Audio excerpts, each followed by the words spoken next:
Hello again, everyone. This is Jasleen, and you're listening to another episode of Just a Little Lean. This episode is dedicated to dating apps. So, I tried dating apps for a week for the first time in my life, and this is what I found. I know to Gen Z, this must be like really odd. How can somebody not have been on dating apps, right? But I hadn't.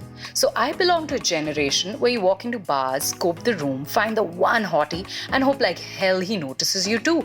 Or that generation where you're college classmates with a singular pool of boys to pick from. Or even better, that generation where you met someone for lunch with 10 family members and then decided you would spend your life together based on a prolific question. So, what are your hobbies?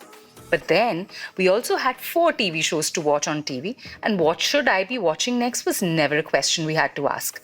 Cut to 2020. I see my happily single friends of both sexes on these fancy dating apps, Tinder, Hinge, Bumble, OkCupid, and I had a major case of FOMO. I was like, boss, until I try this for myself, I will not know what I'm missing. So here's how things unfolded. I signed up on Tinder, Hinge and Bumble, and it was so much hard work on some than the others, but this is my account, honestly, step by step. Just a Little Lean podcast. The OG Sikhni from Bombay, grown up with maa ki dal and dher sara pyar. Born and bred in Amchi, Mumbai, I'm a fashion, beauty and lifestyle blogger among my many other avatars. I'm Jasleen Kaur Gupta, and it's awesome that I might just get paid to talk on this podcast.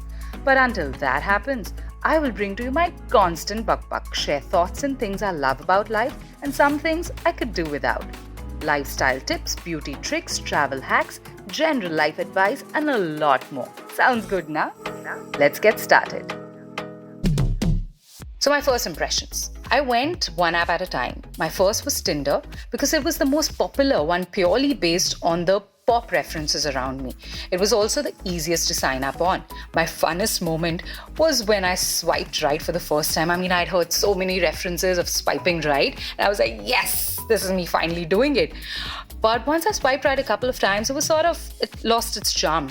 And to me, swiping right was almost like the first smile and eye contact you make with someone when you're drawn to them. The rush, your heartbeat going fast, and the expectation of what happens next is thrilling.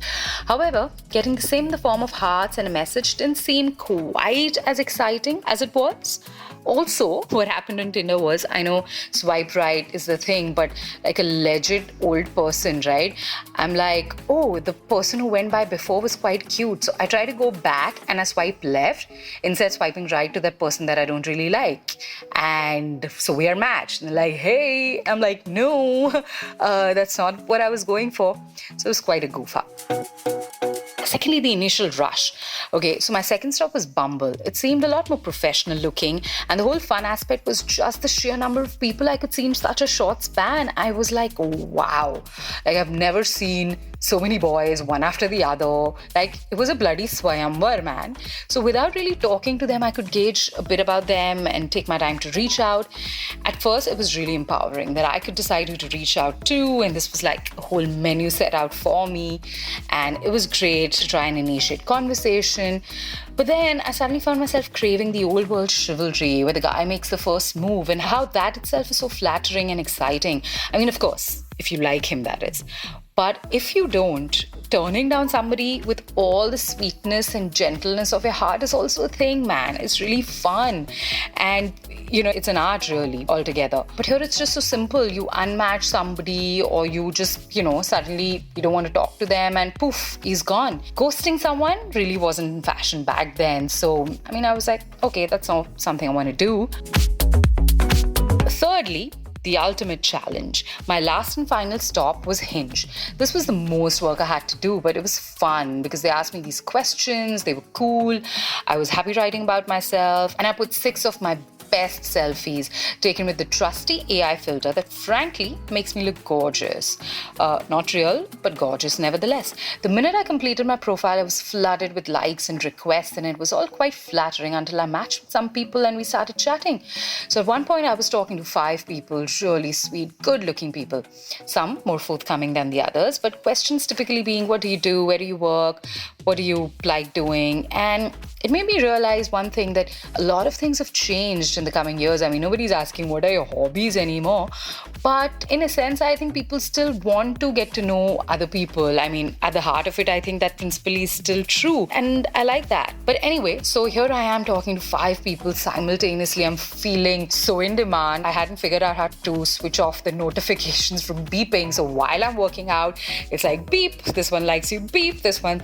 And I was like, yay, like that's the most attention I've ever had in my life. And frankly, it was amazing. But then the more I continued doing this, I couldn't keep up. I couldn't keep up chatting with 5 people because I'd never just done that. It takes up so much headspace to try to, impress somebody. I even made a rookie mistake. Some guy asked me for my Instagram handle and I gave it. And my friends are like, dude, what's wrong with you? You never do that. In under 3 minutes, he knew my life history. And well, it was a little spooky, to be honest. I was really enjoying being my, not fake self. So I was like jazz on the profile. So I was really enjoying somebody not really seeing me in person, but still getting this chance to know each other. It was a different kind of thrill. But after a while, I honestly lost interest. I think a lot of it was to do with the fact that being in the lockdown, I know I'm not going to see these people again. And I get it, right? If I'm on the app and I know that in the near future, I'm going to see these people, I might have a chance to meet somebody in person. It would just be a lot more real and a lot more fun. But the fact that that wasn't anywhere around the corner was also quite a bit of like, a waste of my time.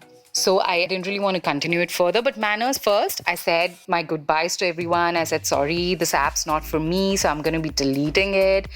And I deleted all my accounts, or at least the app. So I don't know how that works. But yeah, the whole experience was enticing. It was thrilling for me. But I still didn't see the whole seduction angle.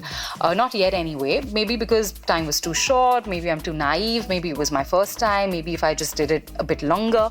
But I think as of now, when it comes to relationships, I'm still a bit of a traditionalist. I want to meet people by chance. I believe in coincidences. And maybe, the whole feeling of just falling in love step by step. But having said that, I think the idea of having those many options is great. But at the same time, it's also like having Netflix, Hotstar, Prime, Voot apps on your phone where you have just so much to pick from that you spend an entire hour browsing only to have fallen asleep without watching anything.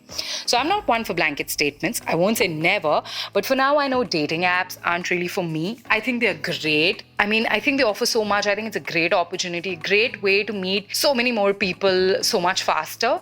And that's a great thing. I think it's about just getting used to the fact. It's about getting to know the rules of engagement on these dating apps. And I think once you ease into that, things get much simpler. But for now, I think this was it. This was my stint with dating apps for now. Maybe later in 2021 or 2022, I'll feel differently. But this is what I thought. It was a great experiment. I had fun. I had so much fun. And like I said, it was really flattering and it was amazing.